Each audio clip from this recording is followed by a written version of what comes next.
بالله العلي العظيم. الحمد لله رب العالمين،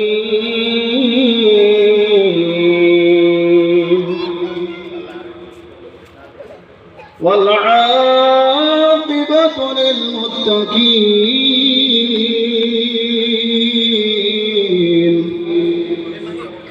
والصلاة والسلام على أشرف الأنبياء والمرسلين. أما بعد فقد قال الله عز وجل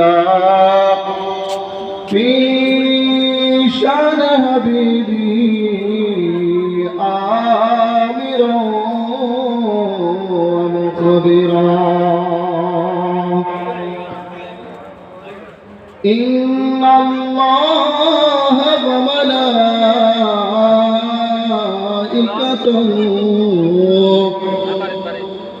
يصلون على النبي يا أيها الذين آمنوا صلوا عليه وسلموا تسليما. صلى الله على سيدنا محمد وآله وصحبه وسلم. اللهم صل على سيدنا مولانا محمد وعلى آل سيدنا مولانا محمد على شهقائه مسند رفعت رسول الله کی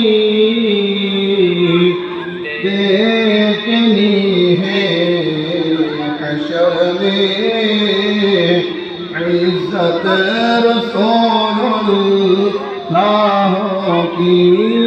اللہم صلی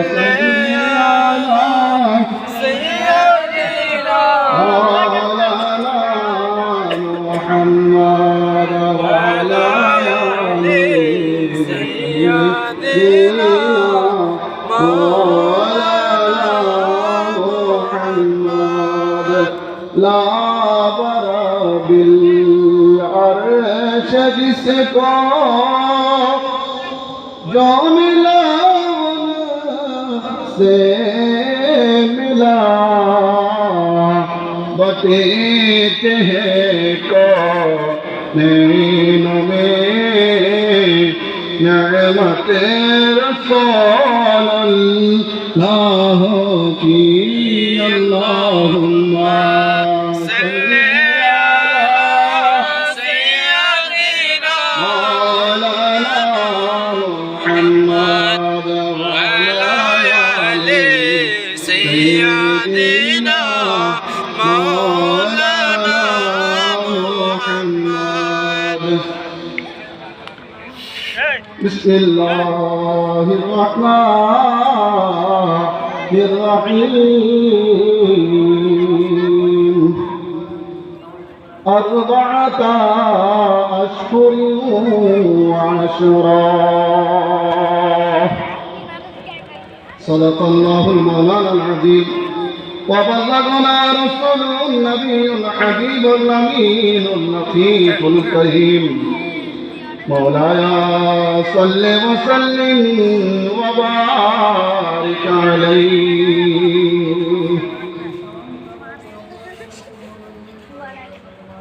অধ্যকার আয়োজিত সাতগড়িয়াপাড়া ঈদে মিলাদুন নবী সাল্লাল্লাহু তাআলা আলাইহি ওয়াসাল্লাম উদযাপন কমিটি আল্লামা গাজী শেরে বাঙ্গাল রহমতুল্লাহ আলাইহি সিটি সংসদ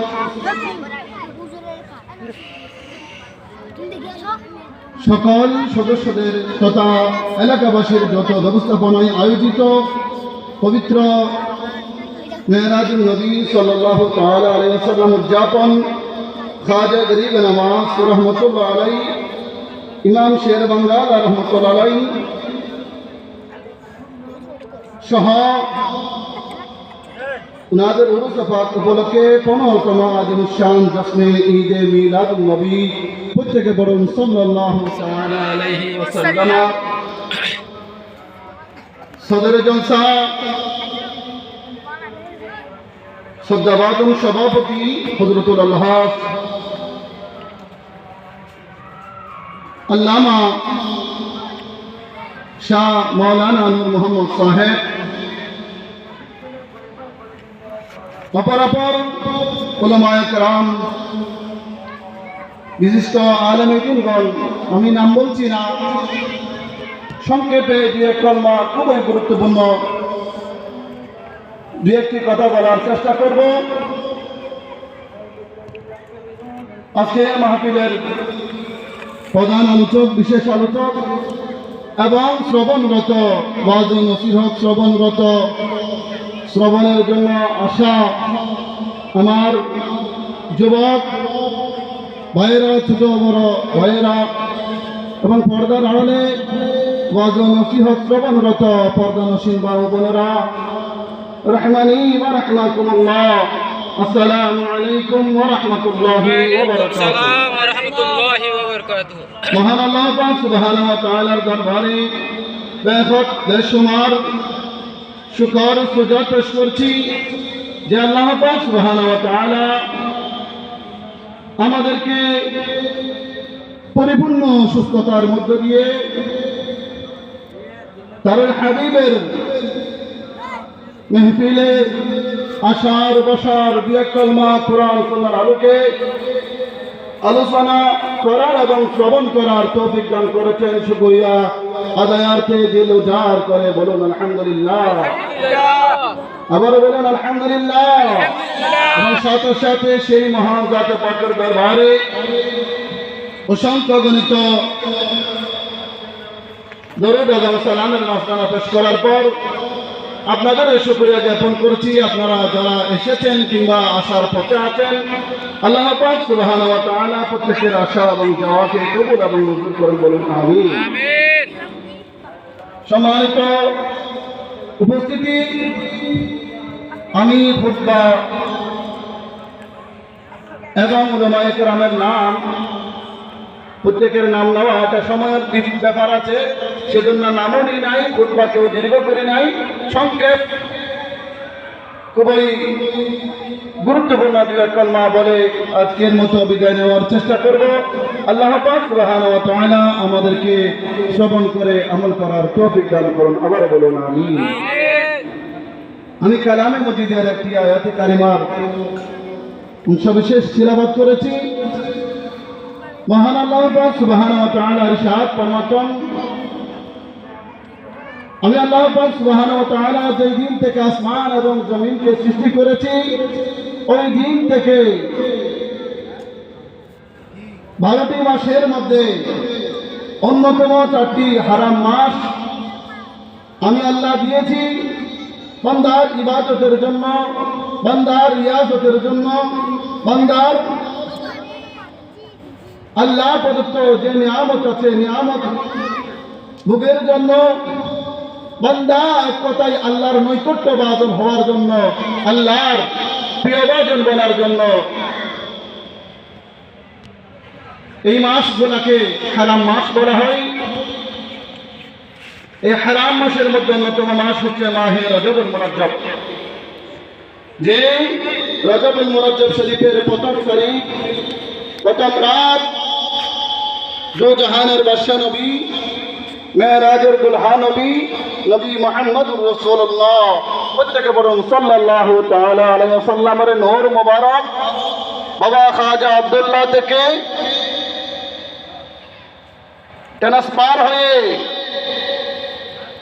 স্থানান্তরিত হয়ে মা আমেনা রাদিয়াল্লাহু তাআলা আনহার শাকম মুবারকে প্রবেশ করেছেন এই পবিত্র মাস মাহে রজবুল মুরাজ্জব।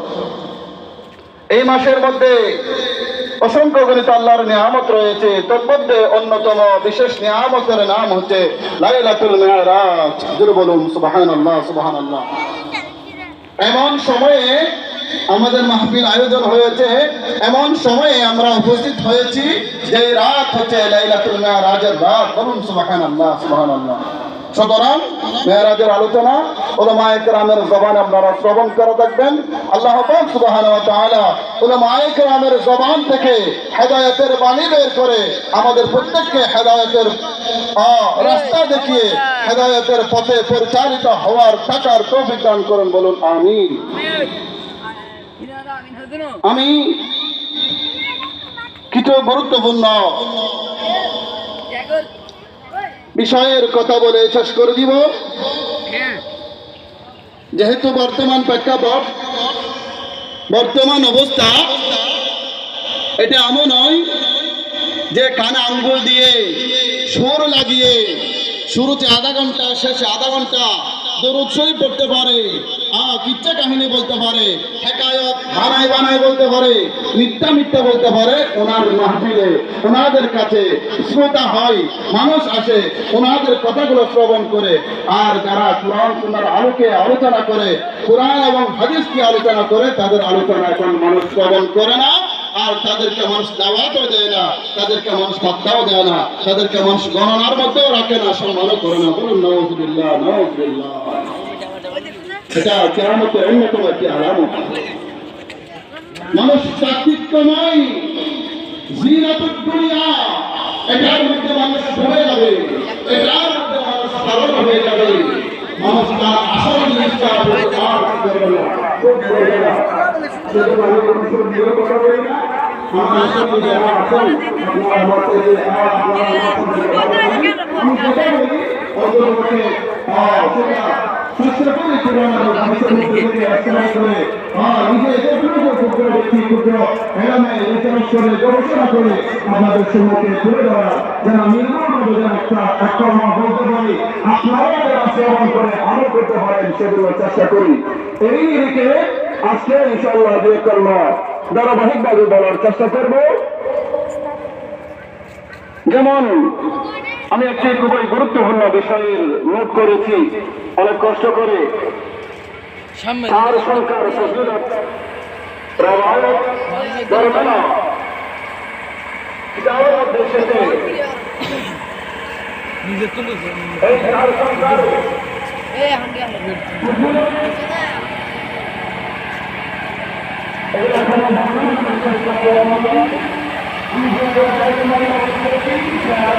আমি